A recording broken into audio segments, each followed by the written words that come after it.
ಆತ್ಮೀಯ ವೀಕ್ಷಕ ಬಾಂಧವರೇ, ಪಸುಕುರಲ ವಿಶೇಷ ಮಾತುಕತೆ ಸುರಕ್ಷಾ ಸಂಜೀವಿನಿ. ನಿಮ್ಮ ಆರೋಗ್ಯಕ್ಕೊಂದು ಕೈಪಿಡಿ. ಈ ವಾರಕ್ಕೊಂದು ಆರೋಗ್ಯದ ಮಾಹಿತಿ ಕಾರ್ಯಕ್ರಮವನ್ನು ಚೂತಾರು ಸರೋಜಿನಿ ಭಟ್ ಪ್ರತಿಷ್ಠಾನ ರಿಜಿಸ್ಟರ್ಡ್ ಮಂಗಳೂರು ಇವರ ಪ್ರಾಯೋಜಕತ್ವದಲ್ಲಿ ಪಸುಕುರಲ್ ನಡೆಸ್ತಾ ಇದೆ. ಡಾಕ್ಟರ್ ಮುರಳಿ ಮೋಹನ್ ಚೂಂತಾರ್ ಅವರು ಈ ಕಾರ್ಯಕ್ರಮದಲ್ಲಿ ವಾರಕ್ಕೊಂದು ಆರೋಗ್ಯದ ಮಾಹಿತಿಯನ್ನು ನೀಡ್ತಾ ಇದ್ದಾರೆ.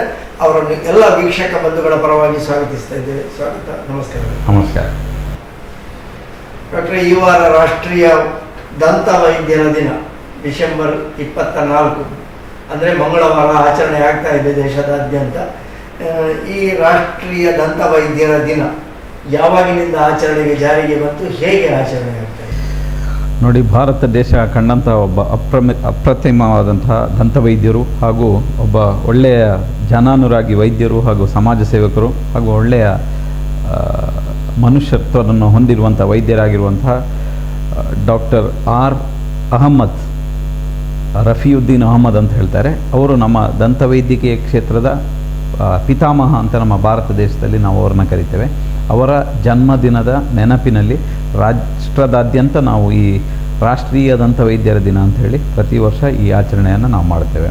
ಅವರು ಏನೇನು ದಂತವೈದ್ಯಕೀಯ ಕ್ಷೇತ್ರಕ್ಕೆ ಕೊಡುಗೆ ನೀಡಿದ್ದಾರೆ, ಅವರ ಸಾಧನೆಗಳೇನು, ಅದನ್ನು ಇತರ ಯುವ ದಂತವೈದ್ಯರಿಗೆ ಪರಿಚಯಿಸುವ ಸಲುವಾಗಿ ಮತ್ತು ಬಾಯಿ ಆರೋಗ್ಯದ ಬಗ್ಗೆ ಜನರಲ್ಲಿ ಹೆಚ್ಚಿನ ಜಾಗೃತಿ ಮತ್ತು ಕಾಳಜಿ ಮೂಡಿಸುವ ಉದ್ದೇಶದಿಂದ ಈ ಆಚರಣೆಯನ್ನು ಸುಮಾರು 20 ವರ್ಷಗಳ ಹಿಂದೆ ಆಚರಣೆಗೆ ತರಲಾಗಿತ್ತು. ಪ್ರತಿ ವರ್ಷ ಎಲ್ಲ ದಂತವೈದ್ಯರುಗಳು ಒಂದೇ ಪ್ಲ್ಯಾಟ್ಫಾರ್ಮ್ನಲ್ಲಿ ಸೇರಿ ಅವರ ಸಾಧನೆಗಳನ್ನು ಜನರಿಗೆ ತಿಳಿಸುವಂತಹ ಕೆಲಸವನ್ನು ಮಾಡ್ತಾ ಇದ್ದಾರೆ. ಪ್ಲಸ್ ಅದಲ್ಲದೆ ಬಾಯಿ ಆರೋಗ್ಯ, ಬಾಯಿ ಕ್ಯಾನ್ಸರ್ ಮತ್ತು ಬಾಯಿಗೆ ದಂತಕ್ಷಯಕ್ಕೆ ಸಂಬಂಧಪಟ್ಟ ಎಲ್ಲ ರೋಗಗಳು, ಒಸಡು ರೋಗಗಳು, ಈ ಎಲ್ಲ ರೋಗಗಳ ಬಗ್ಗೆ ಜನರಲ್ಲಿ ಅರಿವು ಮೂಡಿಸಿ ಜಾಗೃತಿ ಮೂಡಿಸುವ ಕೆಲಸವನ್ನು ನಾವು ದಂತವೈದ್ಯರೆಲ್ಲ ಸೇರಿ ಮಾಡ್ತಾ ಇದ್ದೇವೆ. ಇದು ಆ ಮಹಾನ್ ಚೇತನಕ್ಕೆ ನೀಡುವಂಥ ಒಂದು ಸಣ್ಣ ಗೌರವ ಅಂಥೇಳಿ ನಮ್ಮೆಲ್ಲ ದಂತವೈದ್ಯರ ಅನಿಸಿಕೆ. ಅವರು ಮೂಲತಃ ಎಲ್ಲಿಯವರು? ಅಹಮ್ಮದ್ ಅಂತ ಹೇಳಿದರೆ ಅವರು ರಫಿಯುದ್ದೀನ್ ಅಹಮ್ಮದ್ ಅಂಥೇಳಿ ಕೋಲ್ಕತ್ತಾದ ಬರ್ಧಾನ್ಪುರ ಅಂತ ಹೇಳುವ ಒಂದು ಪಶ್ಚಿಮ ಬಂಗಾಳದ ಬರ್ಧಾನ್ಪುರ ಅಂತ ಹೇಳುವ ಒಂದು ಸಣ್ಣ ಹಳ್ಳಿಯಲ್ಲಿ ಹುಟ್ಟಿದರು. ಅವರು 1890ರಲ್ಲಿ ಡಿಸೆಂಬರ್ 24ರಂದು ಹುಟ್ಟಿದರು. 1965 ಜನವರಿ 18ರಂದು 75 ವರ್ಷಗಳ ತುಂಬು ಜೀವನ ನಡೆಸಿ ದೈವಾಧೀನರಾದರು. ಬದುಕಿದ 75 ವರ್ಷಗಳಲ್ಲಿ ದಂತವೈದ್ಯಕೀಯ ಕ್ಷೇತ್ರಕ್ಕೆ ಅಗಾಧವಾದಂತಹ ಕೊಡುಗೆಯನ್ನು ನೀಡಿದ್ದಾರೆ. ಅವರು ಮಾಡಿದಂಥ ಸಾಧನೆ ಇವತ್ತು ಪ್ರತಿಯೊಬ್ಬ ದಂತವೈದ್ಯರು ನಾವು ನೆನೆಸಿಕೊಳ್ಬೇಕಾಗತ್ತೆ. 1908ರಲ್ಲಿ ಅವರು ಅಲಿಗಢ್ ಮುಸ್ಲಿಂ ವಿಶ್ವವಿದ್ಯಾನಿಲಯದಿಂದ ಪದವಿ ಪಡೆದ ಬಳಿಕ ಅವರು ಅಮೇರಿಕಕ್ಕೆ ಹೋದರು. ದಂತವೈದ್ಯಕೀಯ ಕ್ಷೇತ್ರದಲ್ಲಿ ಹೆಚ್ಚಿನ ತರಬೇತಿ ಪಡೀಲಿಕ್ಕೆ ಮತ್ತು ಅದರ ಪದವಿ ಪಡೀಲಿಕ್ಕೆ ಬೇಕಾಗಿ ಲೋಬಾ ಯೂನಿವರ್ಸಿಟಿ ಅಂತ ಹೇಳಿ ಅಮೇರಿಕಾದಲ್ಲಿ 1909ರಿಂದ 1915ರವರೆಗೆ 6 ವರ್ಷಗಳ ಕಾಲ ದಂತವೈದ್ಯಕೀಯ ಕ್ಷೇತ್ರದಲ್ಲಿ ವಿಶೇಷವಾಗಿ ಕಲಿತು ಪದವಿಯನ್ನು ಪಡೆದರು. 1916ರಿಂದ ಅಮೇರಿಕಾದಲ್ಲಿ 2 ವರ್ಷ ಕೆಲಸ ಮಾಡಿದರು, ಬೋಸ್ಟನ್ ಮತ್ತು ಮೆಸ್ಸಾಚ್ಯುಸೆಟ್ಸ್ ಅಂತೇಳಿ. 1919ರಲ್ಲಿ ಅವರಿಗೆ ತಾಯ್ನಾಡಿನ ಆಸೆ ಜನರಿಗೆ ಸೇವೆ ಮಾಡಬೇಕು ಅಂತೇಳುವ ಉದ್ದೇಶದಿಂದ ನಮ್ಮ ಭಾರತ ದೇಶಕ್ಕೆ ಹಿಂದಿರುಗಿದರು. ಆ ಬಳಿಕ ನಮ್ಮ ಭಾರತ ದೇಶದಲ್ಲಿ ಬಹಳಷ್ಟು ದಂತವೈದ್ಯಕೀಯ ಕ್ಷೇತ್ರದಲ್ಲಿ ಬಹಳಷ್ಟು ಕೊಡುಗೆಗಳನ್ನು ನೀಡಿದರು. 1919ರಲ್ಲಿ ಕೋಲ್ಕತ್ತಾದಲ್ಲಿ ದಂತ ಚಿಕಿತ್ಸಾಲಯವನ್ನು ಆರಂಭಿಸಿದರು. 1920ರಲ್ಲಿ ಭಾರತ ದೇಶದ ಮೊಟ್ಟ ಮೊದಲ ದಂತವೈದ್ಯಕೀಯ ಕಾಲೇಜನ್ನು, ಆವಾಗ ಸ್ವಾತಂತ್ರ್ಯಕ್ಕೂ ಪೂರ್ವದಲ್ಲಿ ಅದನ್ನು ಕೋಲ್ಕತ್ತಾ ಡೆಂಟಲ್ ಕಾಲೇಜ್ ಅಂತ ಕರೀಲಿಕ್ಕೆ ಆಯಿತು. ಅಮೇರಿಕಾದಲ್ಲಿ ಆವಾಗ ಒಂದು ಸೋಡಾ ಫೌಂಟೇನ್ ಅಂತ ಹೇಳುವ ಒಂದು ಆರ್ಗನೈಸೇಷನ್ ಇತ್ತು. ಅದರ ನೆರವಿನಿಂದ ಕೇವಲ 11 ವಿದ್ಯಾರ್ಥಿಗಳೊಂದಿಗೆ ಈ ಒಂದು ದಂತವೈದ್ಯಕೀಯ ಕಾಲೇಜ್, ಕೋಲ್ಕತ್ತಾ ಡೆಂಟಲ್ ಕಾಲೇಜ್ ಅಂತೇಳಿ ಅದನ್ನು ಆರಂಭಿಸಿದರು. ಅಂದರೆ ಅಲ್ಲಿವರೆಗೆ ನಮ್ಮ ಭಾರತದಲ್ಲಿ ದಂತವೈದ್ಯಕೀಯ ಕ್ಷೇತ್ರದ ಯಾವುದೇ ಸಾಧನೆಗಳಿಲ್ಲ. ಇಲ್ಲ, ಯಾವುದೇ ಕಾಲೇಜುಗಳು ಇರಲಿಲ್ಲ. ಕಲಿಬೇಕಾದ್ರೆ ನಾವು ಅಮೇರಿಕಕ್ಕೆ ಹೋಗಬೇಕಾಗಿತ್ತು ಅಥವಾ ಇಂಗ್ಲೆಂಡಿಗೆ ಹೋಗಬೇಕಾದಂಥ ಅನಿವಾರ್ಯತೆ ಇತ್ತು. ಸೊ ಅದರ ಕೊರತೆಯನ್ನು ಮನಗೊಂಡವರು ನಮ್ಮ ದೇಶದಲ್ಲಿ ಜನರಿಗೆ ದಂತವೈದ್ಯಕೀಯ ಸೌಲಭ್ಯಗಳು, ಚಿಕಿತ್ಸೆ ದೊರಕಬೇಕಾದ್ರೆ ಅದನ್ನು ಕಲಿತ ಪರಿಣಿತ ವೈದ್ಯರು ಬೇಕು ಅಂತ ಉದ್ದೇಶದಿಂದ ಈ ರೀತಿ ಅವರು ಕೋಲ್ಕತ್ತಾ ದಂತ ಕಾಲೇಜನ್ನು ಆರಂಭಿಸಿದರು. ಕ್ರಮೇಣ ಬಹಳಷ್ಟು ಸಾಧನೆಗಳನ್ನು ನಮ್ಮ ದಂತವೈದ್ಯಕೀಯ ಕ್ಷೇತ್ರದಲ್ಲಿ ಅವರು ಮಾಡಿದರು. ದಂತವೈದ್ಯಕೀಯ ಜರ್ನಲ್ 1925ನಲ್ಲೇ ಆರಂಭಿಸಿದರು, ಸ್ವಾತಂತ್ರ್ಯಕ್ಕಿಂತಲೂ ಮೊದಲು. 1946ರಲ್ಲಿ ಸ್ವಾತಂತ್ರ್ಯಕ್ಕಿಂತಲೂ ಮೊದಲು ಅವರು ಬೆಂಗಾಲ್ ಡೆಂಟಲ್ ಕೌನ್ಸಿಲ್ ಅಂತ ಹೇಳಿ ಒಂದು ದಂತವೈದ್ಯಕೀಯ ಕಾಯ್ದೆಗಳನ್ನು ಜಾರಿಗೆ ತಂದರು. ಅಷ್ಟು ಪರಿಣಿತಿಯನ್ನು ಹೊಂದಿದ್ರು, ನಾಲೆಜನ್ನು ಹೊಂದಿದ್ರು. ಆ ಬಳಿಕ 1949ರಲ್ಲಿ ಈ ಕೋಲ್ಕತ್ತಾ ದಂತ ಕಾಲೇಜಿಗೆ ಕಲ್ಕತ್ತಾ ಯೂನಿವರ್ಸಿಟಿಯಿಂದ ಮಾನ್ಯತೆ ದೊರೆಯಿತು. ಆ ಬಳಿಕ ಅವರು ಆ ಕಾಲೇಜನ್ನು ಪಶ್ಚಿಮ ಬಂಗಾಳ ಸರ್ಕಾರಕ್ಕೆ ದಾನವಾಗಿ ನೀಡಿದರು. ಸೊ 1950ರಲ್ಲಿ ಕೋಲ್ಕತ್ತಾ ಸರ್ಕಾರ, ಪಶ್ಚಿಮ ಬಂಗಾಳ ಸರ್ಕಾರ ಈ ಕಾಲೇಜನ್ನು, ಕೋಲ್ಕತ್ತಾ ಡೆಂಟಲ್ ಕಾಲೇಜನ್ನು ಇವರು ಸಲ್ಲಿಸಿದ ಸೇವೆಯನ್ನು ಪರಿಗಣಿಸಿ ಆರ್ ಅಹಮದ್ ಡೆಂಟಲ್ ಕಾಲೇಜ್ ಅಂತ ಹೇಳಿ ಮರುನಾಮಕರಣಗೊಂಡಿತ್ತು. ಅಂದರೆ ಅವರ ಹೆಸರನ್ನೇ ಆ ಯೂನಿವರ್ಸಿಟಿಗೆ. ಹೌದೌದು, ಆರ್ ಅಹಮದ್ ಡೆಂಟಲ್ ಕಾಲೇಜು ನಮ್ಮ ಭಾರತ ದೇಶದ ಮೊದಲ ದಂತವೈದ್ಯಕೀಯ ಕಾಲೇಜು. ಅದೊಂದು ನಮಗೆಲ್ಲ ಒಂದು ರೀತಿಯ ದಂತ ದೇವಾಲಯ ಇದ್ದಾಗೆ. ಪ್ರತಿಯೊಬ್ಬ ದಂತವೈದ್ಯರು ಅಲ್ಲಿ ಹೋಗಿ, ಈಗ ನಮಗೆ ಮೆಕ್ಕ, ಕಾಶಿ ಹೇಗೆ ಇದೆಯೋ, ಮುಸ್ಲಿಮರಿಗೆ ಮೆಕ್ಕ ಹೇಗೆ ಇದೆಯೋ, ಹಾಗೆ ನಮಗೆ ದಂತವೈದ್ಯರಿಗೆಲ್ಲರಿಗೂ ಇದೊಂದು ರೀತಿಯ ಒಂದು ಐತಿಹಾಸಿಕವಾದಂಥ ಒಂದು ಜಾಗ. ಅಲ್ಲಿ ಪ್ರತಿಯೊಬ್ಬರು ಹೋಗಲಿಕ್ಕೆ ಇಷ್ಟಪಡ್ತಾರೆ. ಒಂದು ಅತ್ಯುತ್ತಮವಾದ ಕಲಿಕಾ ಕೇಂದ್ರವಾಗಿ ಇವತ್ತು ಜಗತ್ತಿನ ಅತ್ಯಂತ ಶ್ರೇಷ್ಠ ದಂತವೈದ್ಯಕೀಯ ಕಾಲೇಜಾಗಿ ಹೊರಹೊಮ್ಮಿದೆ. ಇವತ್ತು ನಾವೆಲ್ಲರೂ, ಎಲ್ಲ ದಂತವೈದ್ಯರು ದಂತವೈದ್ಯಕೀಯ ಕ್ಷೇತ್ರದಲ್ಲಿ ಏನೇನು ಸಾಧನೆ ಮಾಡ್ತಾ ಇದ್ದರೆ, ನಾವು ಪ್ರತಿಯೊಬ್ಬರು ಸಹ ಆರ್ ರಫಿಯುದ್ದೀನ್ ಅಹಮದ್ ಅವರ ಸೇವೆಯನ್ನು, ಅವರ ನೀಡಿದಂತಹ ಕೊಡುಗೆಯನ್ನು ನಾವು ಪ್ರತಿದಿನ ನೆನೆಸ್ಕೊಳ್ಬೇಕಾಗತ್ತೆ.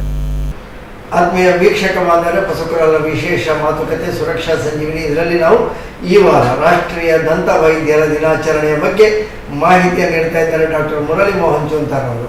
ಡಾಕ್ಟರ್ ರಫಿಯುದ್ದೀನ್ ಅಹಮದ್ ದಂತ ವೈದ್ಯಕೀಯದ ಪಿತಾಮಹ ಎನ್ನುವಂತಹ ಮಾಹಿತಿಯನ್ನು ಅವರು ನೀಡ್ತಾ ಇದ್ದಾರೆ. ಡಾಕ್ಟರ್, ಈಗ ಅವರು ಮೊದಲು ಆರಂಭಿಸಿದಂತಹ ಕಾಲೇಜ್, ಅದರ ಬಗ್ಗೆ ನೀವು ಹೇಳಿದ್ರಿ, ಹೇಗೆ ಈ ದಂತ ಕ್ಷೇತ್ರ ಮತ್ತೆ ಬೆಳೆಯಿತು?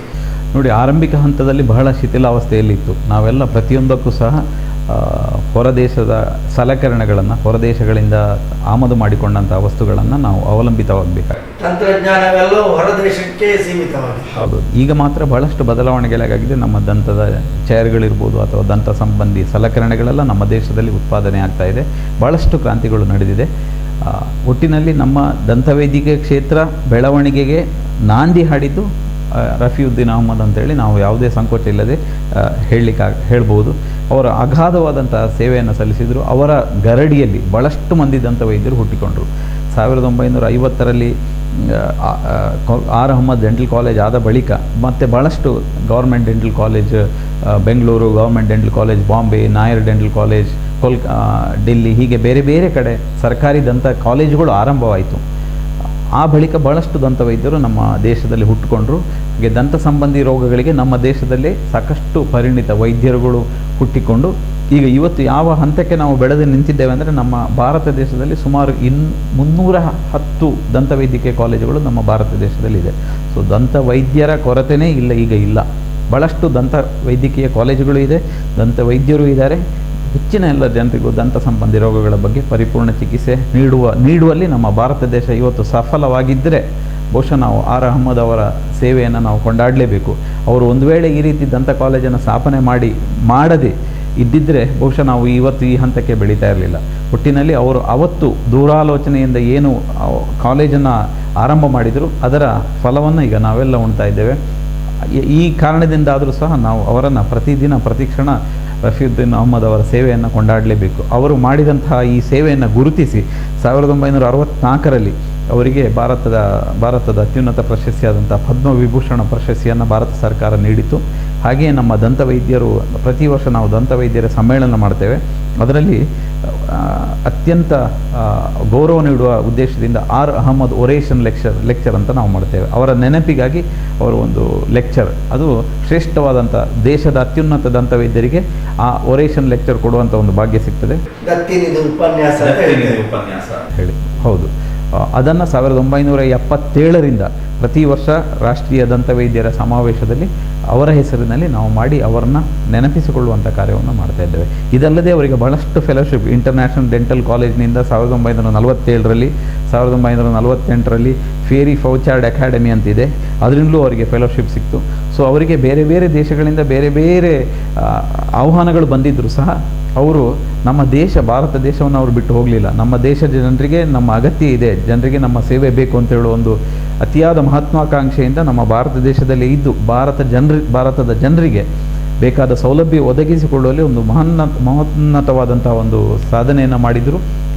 ಆ ಕಾರಣದಿಂದಲೇ ಇವತ್ತು ದಂತವೈದ್ಯಕೀಯ ಕ್ಷೇತ್ರ ಭಾಳಷ್ಟು ನಾಗಾಲೋಟದಲ್ಲಿ ಮುಂದುವರಿತಾ ಇದೆ. ನಮ್ಮ ಭಾರತ ದೇಶದ ಎಲ್ಲ ಜನರಿಗೂ ಸಹ ಸಕಲ ಸೌಲಭ್ಯಗಳು, ದಂತವೈದ್ಯಕೀಯ ಸೌಲಭ್ಯಗಳು, ಚಿಕಿತ್ಸೆಗಳು ದೊರಕಲಿಕ್ಕೆ ಸಾಧ್ಯವಾಗಿದೆ ಅಂತ ಹೇಳಕ್ಕೆ ಇಷ್ಟಪಡ್ತೇನೆ. ಈ ಸಂದರ್ಭದಲ್ಲಿ ನಾವು ಒಂದಂತೂ ನೆನಪಿಸಿಕೊಳ್ಬೇಕು, ಈಗಿನ ಕಾಲಘಟ್ಟದಲ್ಲಿ ಸ್ವಲ್ಪ ತಂತ್ರಜ್ಞಾನ ಬೆಳೆದ್ರೆ ಅಥವಾ ಸ್ವಲ್ಪ ಕಲಿತ್ರೆ ವಿದೇಶಕ್ಕೆ ಓಡಿ ಹೋಗಿ ಸೇವೆ ಸಲ್ಲಿಸುವವರೇ ಹೆಚ್ಚು. ಆ ಕಾಲಘಟ್ಟದಲ್ಲಿ ಅಂತೂ ವಿದೇಶಕ್ಕೆ ಹೋದರೆ ಹಿಂದಿರುಗಿ ಬರುವುದೇ ಕಡಿಮೆ ಅನ್ನುವಂತಹ ಕಾಲ. ಅಂತಹ ಕಾಲಘಟ್ಟದಲ್ಲಿ ಅವರು ಭಾರತಕ್ಕೆ ಬಂದು ಬಡ ಜನರ ಸೇವೆ ಮಾಡಿದ್ರು. ಹೌದು, ನೋಡಿ ಏನಾಗ್ತದೆ ಅಂತ ಹೇಳಿದ್ರೆ, ಈಗ ನಮ್ಮಲ್ಲಿ ನಾವು ಇಲ್ಲಿ ಕಲಿತು ಪರದೇಶಕ್ಕೆ ಪಲಾಯನವಾದಿ ಅಂತ ಹೇಳಿ, ಅದು ಪ್ರತಿಭಾ ಪಲಾಯನ ಅಂತ ಹೇಳ್ತೇವೆ ಹೋಗುವಂಥದ್ದು. ಅವರಿಗೆಲ್ಲ ಈಗ ನಮ್ಮ ವೈದ್ಯಕೀಯ ಕ್ಷೇತ್ರದಲ್ಲಿ BC ರಾಯ್ ಅಂತ ಹೇಳ್ತೇವೆ, ಬಿಪಿನ್ ಚಂದ್ರ ರಾಯ್ ಅಂತೇಳಿ, ಅವರು ಅಷ್ಟೇ ಹೊರದೇಶದಲ್ಲೇ ಕಲ್ತವರು. ಹಾಗೆ ನಮ್ಮ ರಫಿಯುದ್ದೀನ್ ಅಹಮದ್ ಅಷ್ಟೇ ಕಲ್ತಿದ್ದು ಅಮೆರಿಕದಲ್ಲಿ.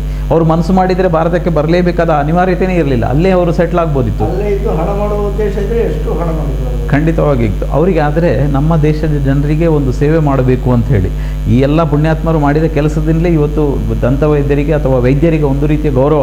ಯಾಕೆಂದರೆ ಡಾಕ್ಟ್ರುಗಳು ಅಂದರೆ ಜನರ ಸೇವೆ ಮಾಡ್ತಾರೆ ಅಂತ ಹೇಳೋ ಒಂದು ಭಾವನೆ ಬರುವ ರೀತಿಯಲ್ಲಿ ಅವರು ನಡೆದುಕೊಂಡಿದ್ದರು. ಹಾಗೆ ಜೀವನವನ್ನು ಶ್ರೀಗಂಧದ ಕೊರಡಿನಂತೆ ಜನರ ಸೇವೆಗಾಗಿ ಅವರು ಮುಡುಪಾಗಿಟ್ಟರು. ಹಾಗೆ ಮಾಡಿದ ಕಾರಣದಿಂದಲೇ ಇವತ್ತು ಬಹಳಷ್ಟು ಜನರು ಅವರನ್ನು ನೆನಪಿಸಿಕೊಳ್ತಾ ಇದ್ದಾರೆ. ಅವರ ಹಾಕಿದ ಅಡಿಪಾಯದಲ್ಲಿ ನಾವೆಲ್ಲ ಮುಂದುವರಿದು ಜನರ ಸೇವೆಗೆ ನಾವೆಲ್ಲ ಟೊಂಕಗಟ್ಟಿ ನಿಂತಿದ್ದೇವೆ ಅಂತ ಹೇಳಲಿಕ್ಕೆ ತಪ್ಪಾಗಲಿಕ್ಕಿಲ್ಲ. ಎಲ್ಲರಿಗೂ ಮಾದರಿಯಾಗುವಂತಹ ವ್ಯಕ್ತಿತ್ವ, ಇಂತಹ ವ್ಯಕ್ತಿತ್ವವನ್ನು ಪರಿಚಯಿಸುವಂತಹ ಒಂದು ದಿನಾಚರಣೆ ನಿಜವಾಗಿ ಅದು ಮಹತ್ವ ಅಂತ ಹೇಳ್ತೇವೆ. ಯಾವೆಲ್ಲ ರೀತಿಯಲ್ಲಿ ಇದನ್ನು ನೀವು ಆಚರಣೆ ಮಾಡ್ತೀರಿ? ನೋಡಿ, ಅವರಿಗೆ ಅವರ ಇಚ್ಛೆ ಏನಿತ್ತು, ರಫಿಯುದ್ದೀನ್ ಅಹಮದ್ ಅವರ ಆಕಾಂಕ್ಷೆ ಏನಿತ್ತು, ಬಡ ಜನರಿಗೆ ಸಕಲ ಸೌಲಭ್ಯಗಳು ತಲುಪಬೇಕು, ರೋಗಗಳ ಬಗ್ಗೆ ಜಾಗೃತಿ ಮೂಡಿಸಬೇಕು, ದಂತಕ್ಷಯ ಅಥವಾ ಯಾವುದೇ ದಂತ ಸಂಬಂಧಿ ರೋಗಗಳು, ಒಸಡಿನ ರೋಗಗಳು, ಅದರ ಬಗ್ಗೆ ಜನರಿಗೆ ಮಾಹಿತಿ ನೀಡಬೇಕು ಅಂತೇಳಿ.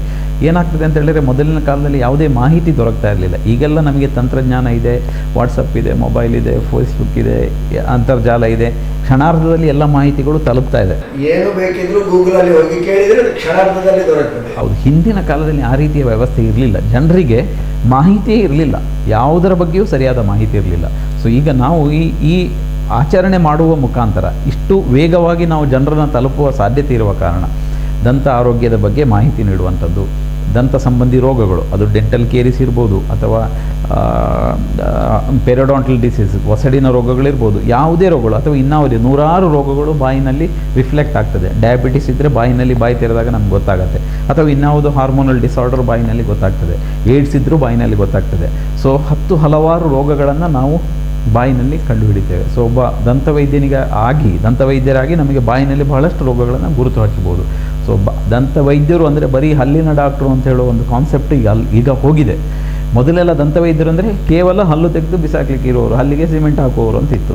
ಉಳಿದೆ ಪುನರ್ ಅಂದರೆ ಬರೀ ಸುಲಭದಲ್ಲಿ ಜನ ಹೇಳ್ತಾರೆ ಅವ್ರು 32 ಹಲ್ಲುಂಟು, ಹಲ್ಲು ತೆಗಿಲಿಕ್ಕೆ ಇರುವವರು ಅಂತೇಳಿ. ಈಗ ದಂತವೈದ್ಯರು ಅಂತ ಹೇಳಿದರೆ ಅದು ಟ್ರೀಟ್ಮೆಂಟ್ ಆಸ್ಪೆಕ್ಟು ಚೇಂಜ್ ಆಗಿದೆ.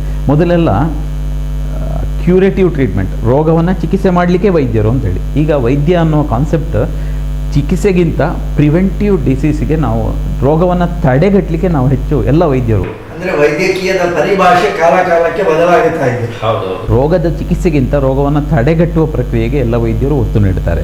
ಅದು ಬರೀ ವೈದ್ಯಕೀಯ ಕ್ಷೇತ್ರದಲ್ಲ, ದಂತ ವೈದ್ಯಕೀಯ ಕ್ಷೇತ್ರದಲ್ಲೂ ಎಲ್ಲ ತಂತ್ರಜ್ಞಾನಗಳಲ್ಲೂ ಅದು ಆ ರೀತಿಯಾಗಿ ಬದಲಾವಣೆ ಆಗ್ತಾ ಇದೆ. ಜನರಲ್ಲೂ ಆ ರೀತಿಯ ಬದಲಾವಣೆಯನ್ನು ನಾವು ನಿರೀಕ್ಷಿಸ್ತೇವೆ. ಯಾಕೆಂತ ಹೇಳಿದರೆ, ಮೊದಲೆಲ್ಲ ದಂತ ವೈದ್ಯರ ಬಳಿ ಯಾವಾಗ ಬರೋದು, ಹಲ್ಲು ನೋವು ಇದ್ದು ರಾತ್ರಿ ನಿದ್ದೆ ಬರೋದಿಲ್ಲ, ಕಿವು ತುಂಬಿಕೊಂಡು ಪ್ರಾಣಾಂತಿಕವಾದಾಗ ಮಾತ್ರ ದಂತ ವೈದ್ಯರ ಬಳಿ ಬರ್ತಾಯಿದ್ರು. ದಂತ ವೈದ್ಯರು ಇರಲಿಲ್ಲ, ವ್ಯವಸ್ಥೆನೂ ಇರಲಿಲ್ಲ, ಸಲಕರಣೆಗಳು ಇರಲಿಲ್ಲ. ಈಗ ಹಾಗಲ್ಲ. ಈಗ ಅಂದರೆ ಪ್ರತಿ 6 ತಿಂಗಳಿಗೊಮ್ಮೆ ನೀವು ದಂತ ವೈದ್ಯರ ಬಳಿ ಹೋಗಬೇಕು.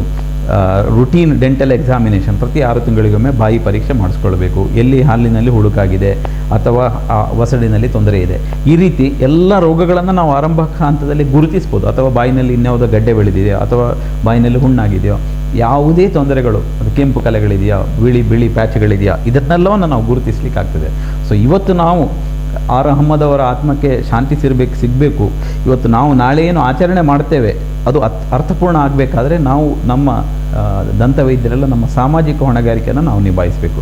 ಬರೀ ಹಲ್ಲನ್ನು ತೆಗೆಯುವುದು, ಹಲ್ಲು ಇನ್ನು ರೂಟ್ ಕೆನಾಲ್ ಮಾಡೋದು, ಅಥವಾ ಒಸಡಿನ ದವಡೆ ಹಲ್ಲನ್ನು ತೆಗೆಯುವುದು, ಅಥವಾ ಯಾವುದೇ ದಂತ ಸಂಬಂಧಿ ರೋಗಗಳನ್ನು ಚಿಕಿತ್ಸೆ ಮಾಡಿ ನಾವೇನು ದೊಡ್ಡದು ಸಾಧಿಸುವುದಲ್ಲ.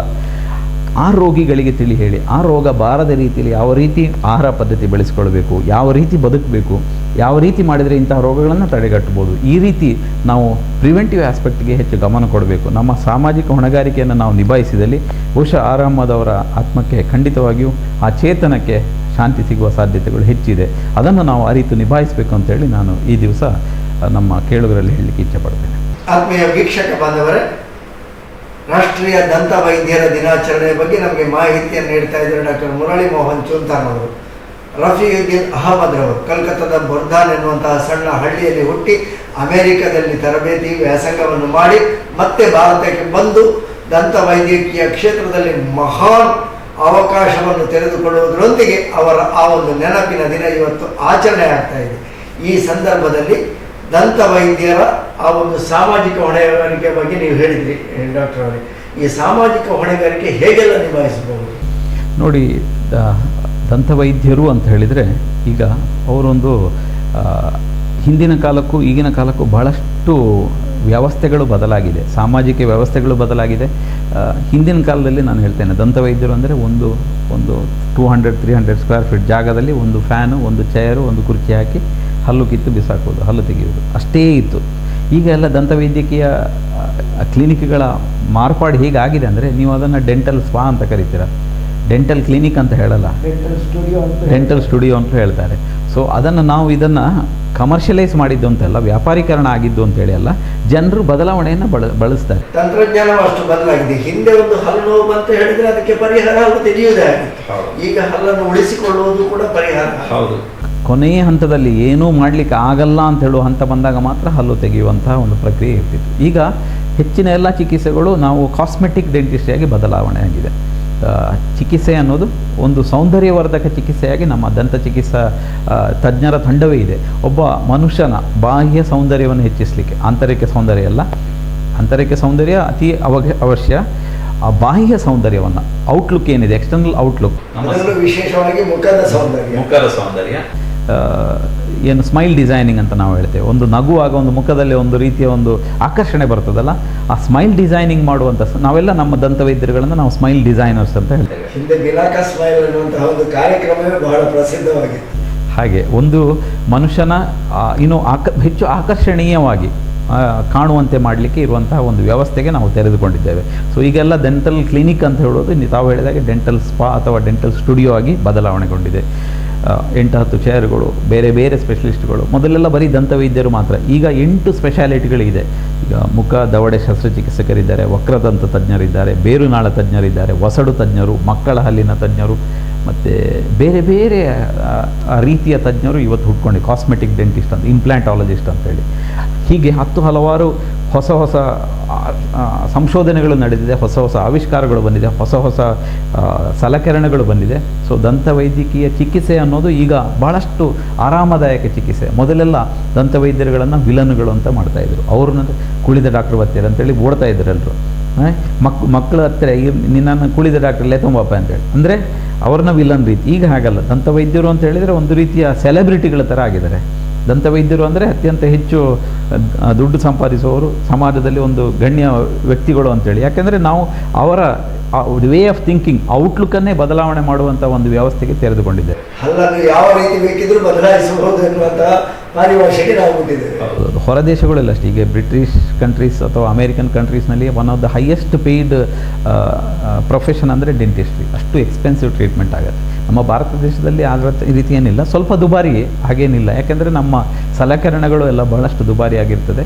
ಈ ಕಾರಣದಿಂದ ಒಟ್ಟಿನಲ್ಲಿ ದಂತವೈದ್ಯಕೀಯ ಚಿಕಿತ್ಸೆ ಅನ್ನೋದು ಬಹಳಷ್ಟು ಕ್ಯೂರೇಟಿವ್ನಿಂದ ನಾವು ಕಾಸ್ಮೆಟಿಕ್ ಆಸ್ಪೆಕ್ಟ್ಗೆ ಬಂದಿದ್ದೇವೆ, ಸೌಂದರ್ಯವರ್ಧಕ ಚಿಕಿತ್ಸೆಯಾಗಿ ಮತ್ತು ರೋಗ ತಡೆಗಟ್ಟುವ ಪ್ರಕ್ರಿಯೆಗೆ ಹೆಚ್ಚು ನಾವು ಒತ್ತು ನೀಡುವ ಕಾರಣದಿಂದ ಇವತ್ತು ದಂತವೈದ್ಯಕೀಯ ಕ್ಲಿನಿಕ್ಕಿಗೆ ಹೋಗುವುದಂದರೆ ಜನರಿಗೆ ಒಂದು ರೀತಿಯ ಸಂತಸದ ವಾತಾವರಣ, ಖುಷಿಯಾದ ವಾತಾವರಣ ಹುಟ್ಟಿ ಬಂದಿದೆ. ಅದೊಂದು ಧನಾತ್ಮಕವಾದಂಥ ಚಿಹ್ನೆ. ಈ ರೀತಿ ನಡೆದಲ್ಲಿ ಬಹುಶಃ ಹೆಚ್ಚಿನ ಎಲ್ಲ ರೋಗಗಳನ್ನು ನಾವು ಜನರು ನಮ್ಮ ಬಳಿ ಜಾಸ್ತಿ ಬಂದಾಗ ನಾವು ಅವರನ್ನು ಹೆಚ್ಚು ಮಾಹಿತಿ ನೀಡಿ ಅವರನ್ನ ರೋಗ ಬರದಂತೆ ಮಾಡುವ ಪ್ರಕ್ರಿಯೆಗೆ ತೊಡಗಿಸಿಕೊಳ್ಳಲಿಕ್ಕೆ ಬಹಳಷ್ಟು ಅನುಕೂಲ ಆಗಲಿಕ್ಕೆ ಸಾಧ್ಯತೆ ಇದೆ. ಕೊನೆಯದಾಗಿ ರಾಷ್ಟ್ರೀಯ ದಂತ ವೈದ್ಯರ ದಿನ ಇವತ್ತು. ರಫೀಯುದ್ದೀನ್ ಅಹಮದ್ ರವರನ್ನು ನೆನೆಸುವಂತಹ, ಅವರನ್ನು ಜನರಿಗೆ ಅವರ ವ್ಯಕ್ತಿತ್ವವನ್ನು ತಿಳಿಸುವಂತಹ ದಿನವಾಗಿ ಈ ಕಾರ್ಯಕ್ರಮದಲ್ಲಿ ಸಂದೇಶ ಇದೆ. ನೋಡಿ, ರಫಿಯುದ್ದೀನ್ ಅಹಮದ್ ಅವರನ್ನು ನಾವು ಯಾಕೆ ವರ್ಷಕ್ಕೊಮ್ಮೆ ನೆನೆಸ್ಕೊಂಡು ಅವರು ಮಾಡಿದ ಕೆಲಸಗಳನ್ನು ಇದು ಒಂದು ರೀತಿಯ ನಮಗೆ ಒಂದು ಸಿಂಹಾವಲೋಕನ ಮಾಡುವಂಥ ದಿನ.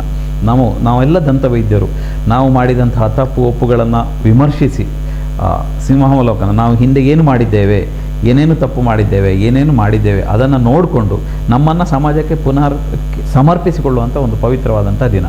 ಜೊತೆಗೆ ನಮ್ಮ ಕ್ಷೇತ್ರದಲ್ಲಿ ಇಂತಹ ಒಂದು ಮಹಾನ್ ಚೇತನವನ್ನು ಇಷ್ಟು ಸಾಧನೆಯನ್ನು ಮಾಡಿದ್ದಾರೆ ಎನ್ನುವಂತಹ ನೆನಪು ಕೂಡ ಕ್ಷಣಕ್ಕೆ ಬರುವಂಥದ್ದು. ಹೌದೌದು, ನಾವು ಅವರ ಸಾಧನೆಗಳನ್ನು, ಅವರು ಮಾಡಿದಂತಹ ಕೆಲಸಗಳನ್ನು ನೆನೆಸ್ಕೊಂಡಾಗ ನಾವು ಇನ್ನಷ್ಟು ಮಾಡಬೇಕು ಅನ್ನೋ ತುಡಿತ ನಮ್ಮಲ್ಲಿ ಹುಟ್ಟಿಕೊಳ್ತದೆ. ಈ ರೀತಿ ಅವರು ಮಾಡಿದ ಕೆಲಸಗಳನ್ನು ಜನರಿಗೆ ತಿಳಿಸುವುದರ ಜೊತೆಗೆ ಅವರ ಏನು ಉದ್ದೇಶ ಇಟ್ಕೊಂಡು ಈ ರೀತಿಯ ಒಂದು ಸಾಧನೆಯನ್ನು ಮಾಡಲಿಕ್ಕೆ ಪ್ರೇರೇಪಣೆ ನೀಡಿದರೋ ಅದನ್ನು ನಾವು ಮುಂದುವರಿಸಿಕೊಂಡು ಹೋಗಬೇಕಾದಂಥ ಅನಿವಾರ್ಯತೆ ಇದೆ.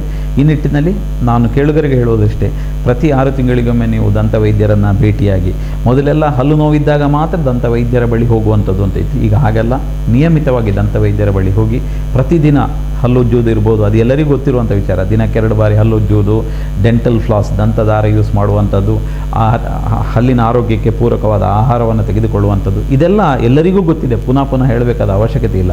ಇದರ ಜೊತೆಗೆ ಈ ಸೆಲ್ಫ್ ಮೆಡಿಕೇಷನ್ ಈಗ ಇನ್ನೊಂದು ದೊಡ್ಡ ತೊಂದರೆ ಅಂತ ಹೇಳಿದರೆ, ಹಲ್ಲು ನೋವು ಬಂದಾಗ ಯಾವುದೋ ಒಂದು ಮೆಡಿಕಲ್ ಶಾಪ್ಗೆ ಹೋಗಿ ಮಾತ್ರೆ ತಿನ್ನೋದು, ಅದನ್ನು ಅವಾಯ್ಡ್ ಮಾಡಿ. ಮೊನ್ನೆ ತಾನೇ ಒಂದು ಇನ್ಸಿಡೆಂಟ್ ಆಯಿತು. ಈ 21ನೇ ಶತಮಾನದಲ್ಲಿ ಸಹ ಏನಾಗಿದೆ ಅಂತ ಹೇಳಿದರೆ, ಒಬ್ಬರು ಪದೇ ಹಲ್ಲು ನೋವಿಗೆ ಮಾತ್ರೆ ತಗೊಂಡು ಮಾರಣಾಂತಿಕವಾಗಿ ಕೊನೆಗೆ ಜೀವನ್ಮರಣದ ಸ್ಥಿತಿಯಲ್ಲಿ ಒಂದು 25 ದಿವಸ ಆಸ್ಪತ್ರೆಯಲ್ಲಿದ್ದು ಮತ್ತು ಕೊನೆಗೂ ಸಾವನ್ನು ಗೆದ್ದು ಬಂದಳು. ಈ ರೀತಿ ಸೆಲ್ಫ್ ಮೆಡಿಕೇಷನ್ ದಯವಿಟ್ಟು ಮಾಡ್ಕೋಬೇಡಿ. ಹಿಂದಿನ ಕಾಲದಲ್ಲಿ ಆದರೆ ದಂತವೈದ್ಯರು ಇಲ್ಲ, ಈಗ ಬೀದಿಗೊಬ್ಬರಂತೆ ದಂತವೈದ್ಯರಿದ್ದಾರೆ. ನಿರಂತರವಾಗಿ ದಂತವೈದ್ಯರ ಬಳಿ ಹೋಗಿ ಸ್ವಯಂ ಸೆಲ್ಫ್ ಮೆಡಿಕೇಷನ್ ಮಾಡ್ಕೋಬೇಡಿ. ನಿಮ್ಮ ಎಲ್ಲ ದಂತದ ಸಮಸ್ಯೆಗಳನ್ನು ದಂತವೈದ್ಯರ ಬಳಿ ತೆರೆದಿಟ್ಕೊಳ್ಳಿ. ನಿಮ್ಮ ಏನೇನು ತೊಂದರೆಗಳಿದೆ ಅದನ್ನು ಸರಿಪಡಿಸುವುದರ ಜೊತೆಗೆ ನಿಮ್ಮ ಸೌಂದರ್ಯವನ್ನು ಹೆಚ್ಚಿಸುವಂಥ ಕೆಲಸವನ್ನು ಹೆಚ್ಚಿನ ಎಲ್ಲ ದಂತವೈದ್ಯರು ಮಾಡ್ತಾರೆ.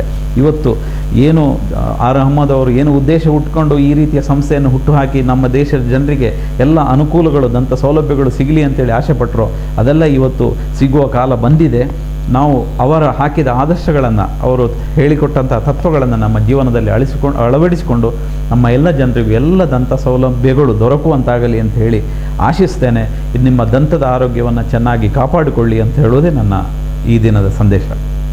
ಆತ್ಮೀಯ ವೀಕ್ಷಕ ಬಾಂಧವರೇ, ರಾಷ್ಟ್ರೀಯ ದಂತ ವೈದ್ಯರ ದಿನಾಚರಣೆಯ ಸಂದರ್ಭದಲ್ಲಿ ಒಂದು ಒಳ್ಳೆಯ ವ್ಯಕ್ತಿತ್ವವನ್ನು ನಮಗೆಲ್ಲರಿಗೂ ಪರಿಚಯ ಮಾಡಿಕೊಟ್ಟಿದ್ದಾರೆ ಡಾಕ್ಟರ್ ರಫಿಯುದ್ದೀನ್ ಅಹಮದ್ ರವರು. ಅವರ ಮೂಲಕವಾಗಿ ದಂತ ವೈದ್ಯಕೀಯ ಕ್ಷೇತ್ರ ಬೆಳೆದು ಬಂದದ್ದು, ಆ ಒಂದು ಸಾಮಾಜಿಕ ಸೇವೆ, ಸಾಮಾಜಿಕ ಹೊಣೆಗಾರಿಕೆ ವೈದ್ಯರಿಗಿರುವಂತಹ ಎಲ್ಲ ಮಾಹಿತಿಗಳನ್ನು ಡಾಕ್ಟರ್ ಮುರಳಿ ಮೋಹನ್ ಚೂತಾರ್ ಅವರು ನೀಡಿದ್ದಾರೆ. ವೀಕ್ಷಕ ಬಂಧುಗಳ ಪರವಾಗಿ ಅವರಿಗೆ ಎಲ್ಲ ಈ ರೀತಿಯ ಒಂದು ಒಳ್ಳೆಯ ಆರೋಗ್ಯ ಮಾಹಿತಿಯನ್ನು ನೀಡಿದ್ದಕ್ಕಾಗಿ ಎಲ್ಲ ವೀಕ್ಷಕ ಬಂಧುಗಳ ಪರವಾಗಿ ಅವರಿಗೆ ವಂದನೆಗಳನ್ನು ಸಲ್ಲಿಸ್ತಾ ಇದ್ದೇವೆ. ವಂದನೆಗಳು ಡಾಕ್ಟರ್. ಧನ್ಯವಾದ.